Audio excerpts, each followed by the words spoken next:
Hi, my name is Darren Van Dyke, and I'm the Director of Marketing here at Five Crowns Marketing. And this is my taller, better looking partner here, Ryan Mamer, who runs our field harvest operations and farming. And we are in our very first origami of the season here in Brawley, California in May.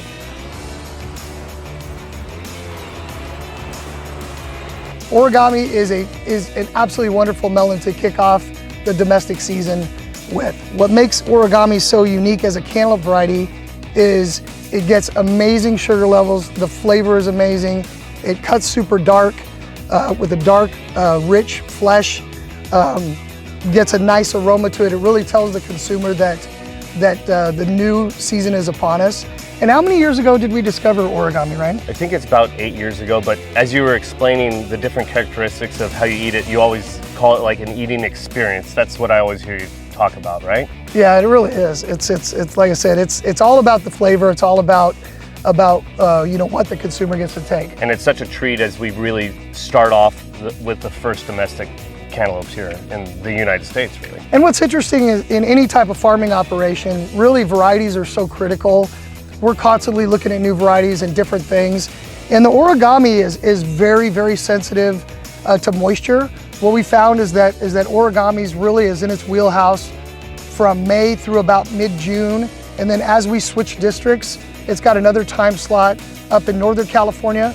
But really once you start to get humidity, it kind of comes out of its time slot.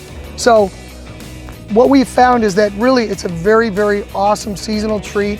And so right now what you want to do is you want to get out to the stores while it's in season and enjoy it. Now there's a lot of cantaloupe varieties.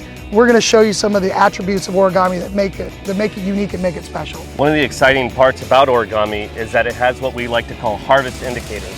So as you can see right here, this ripe melon, it has a beautiful straw color. So as the harvesting crews come through, visually they already have an idea, that looks like a melon that's ready to harvest. The second part that makes them so special is that they come full slip. And what that means is a lot of melons will actually have to be cut with a knife. This one is not that case. So this one actually will slip right off the vine. So if you see right here where the vine's connected to the melon, and it'll actually slip right off. So that helps the crew member know, okay, I see this melon, straw color, really beautiful, high net. And then the secondary, it slips right off the vine, letting them know it's ready to pack and send to a supermarket near you. I think we'll be good in about 2 days, Dee. Yeah, look at there's quite a bit right here. It's Look pretty good size that we got coming on though, man. Let's cut this thing so you guys can see the nice high color of the internals on it. So what you have is a beautiful, beautiful dark orange color with a very small rind.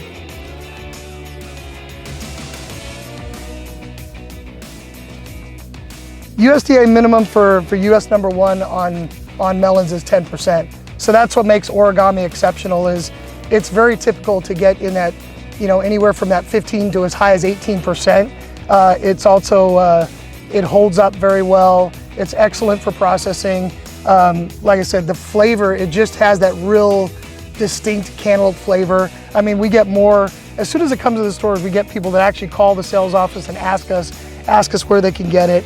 It really has quite the following. It's an exciting time of year for us to have. It really is. And if you look at this field, so if you look, this field is not ready. We're talking about it. We're probably going to break this field in about 2 days. In about 2 days. So what we're doing is we're basically looking for ripe fruit. You can see it's very healthy. You got all the flowers, you got all the runners. In origami, and it's funny because I get asked when I do these things for fun facts. So Susie and Brian, this for you. Cantaloupes are actually related to gourds and to squash. So they're actually a member of the cucurbit family. Cantaloupes themselves, when you harvest a cantaloupe, they don't like a lot of water. As we dry this crop down, and what you'll do is you'll cut the water to a cantaloupe crop, it dries down. As it dries down, the solubles and the sugar levels come up to where you're harvesting it. So we'll actually cut the water on this, bring the crews in, and then the process is we'll go back day after day after day to get the last of the fruit. How long does that typically take, Ryan? Well, I mean, generally our last water might be 10 or 12 days before the first day of harvest.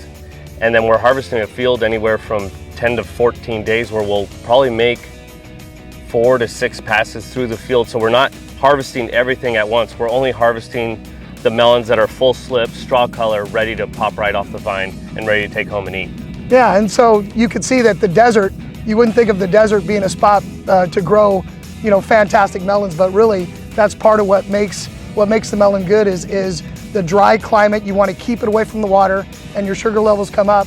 And so it also makes it a very environmentally friendly crop to grow. Yeah, I mean, in today's environment with the drought that we're all enduring right now, it makes it a less water usage, a water-friendly usage crop that we can still be productive in. So right now this is just hitting the stores. You'll definitely want to go in and experience it for yourself, but go out and they'll be on display all across the West Coast.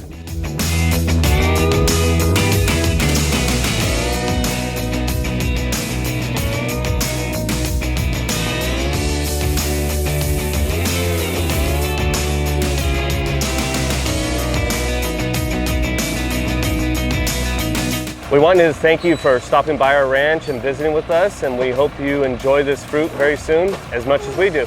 And from our family to yours, that's a special thing about what we do is, we want to provide the very best quality, the very best eating experience to please the people that support us. So thanks for coming out. Thank you very much.